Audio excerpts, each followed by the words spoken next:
NCERT math class 10th प्रश्नावली 3.3 के question number 2 है और इस समीकरण को हमें हल करना है। ये क्वेश्चन को हल करना है। 2x प्लस 3y बराबर 11 और 2x माइनस 4y बराबर माइनस 24 को हल कीजिए और इससे m का वह मान ज्ञात कीजिए जिसके लिए y बराबर mx प्लस 3 हो। यहाँ पे भी हमें एक समीकरण दिखाई दे रहा है और यहाँ पे भी हमें एक समीकरण दिखाई दे रहा है। हम दोनों से x और y का मान निकालेंगे। इससे पहले हम हल किए थे प्रतिस्थापन विधि से। आप इसे चाहिए तो प्रतिस्थापन विधि से हल कर सकते हो या विलोपन विधि से भी हल कर सकते हो, लेकिन हम इसे प्रतिस्थापन विधि से हल करेंगे क्योंकि हमने प्रतिस्थापन विधि से हल किया था। वे विधि हमें आसान होती है, सरल होती है और विलोपन विधि भी सरल होती है, लेकिन हम प्रतिस्थापन विधि से हल करेंगे ताकि हमें सीखने को ज्यादा मिलेगा। तो सबसे पहले हम यहाँ पे ये समीकरण दिखाई दे रहा है, इसे हम समीकरण 1 मान लेंगे। यहाँ पे लिखेंगे हल 2x प्लस 3y बराबर 11, इसे हम समीकरण 1 मान लेंगे। आप चाहे तो इसे भी समीकरण 1 मान सकते हो, किसी को मान सकते हो। अब इसे हम समीकरण 2 मानेंगे। 2x माइनस 4y बराबर माइनस के 24, इसे हम समीकरण 2 मानेंगे। अब दोनों को हमें हल करना है। प्रतिस्थापन विधि से हम इसे हल करते हैं। तो यहाँ पे लिखेंगे समीकरण 1 से 2x प्लस 3y बराबर 11, 2x बराबर 11 माइनस 3y, x बराबर 11 माइनस 3y बाटा 2, इसे हम समीकरण 3 मानेंगे। अब समीकरण 3 जो है इसका मान निकला, इसे हमें समीकरण 2 में इसका मान रखेंगे। तो यहाँ पे लिखेंगे समीकरण 2 में x का मान रखने पर, समीकरण 2 कौन है? ये वाला है। 2x माइनस 4y बराबर माइनस के 24, x के जगह हम ये वाला x का मान रख देंगे। तो 2 इंटू 11 माइनस 3y बाटा 2 माइनस 4y बराबर माइनस के 24।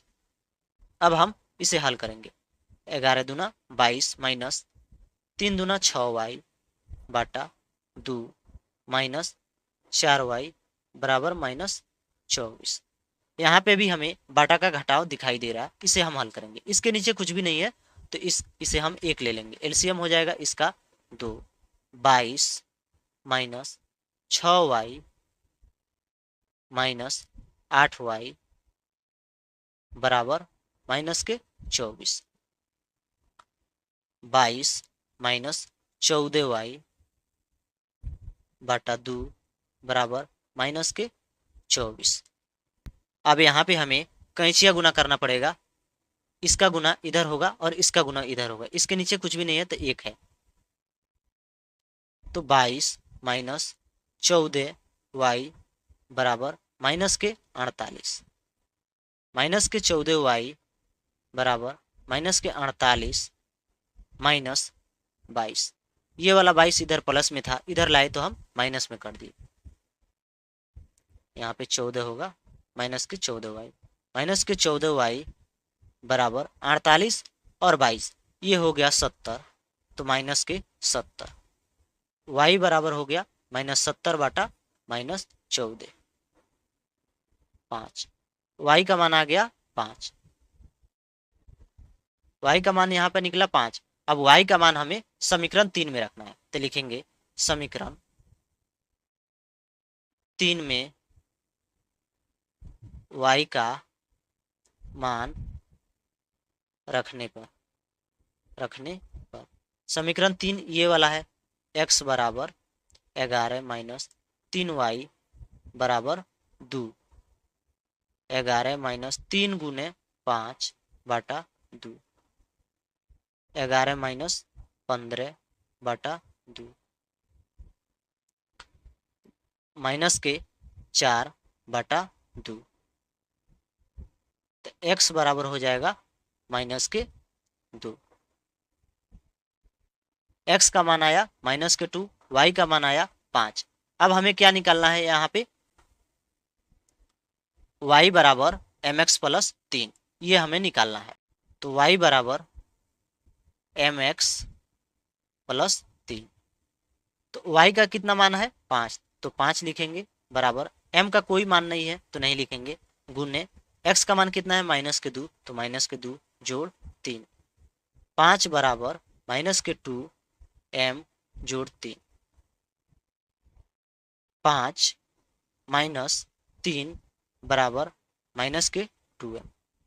ये 3 इधर प्लस में था, इधर भेज दिए तो माइनस में हो गया, तो 2 बराबर -2m, तो m बराबर हो गया 2/-2, m का मान आ गया -1, m का मान आया -1, x का मान आया -2, y का मान आया 5।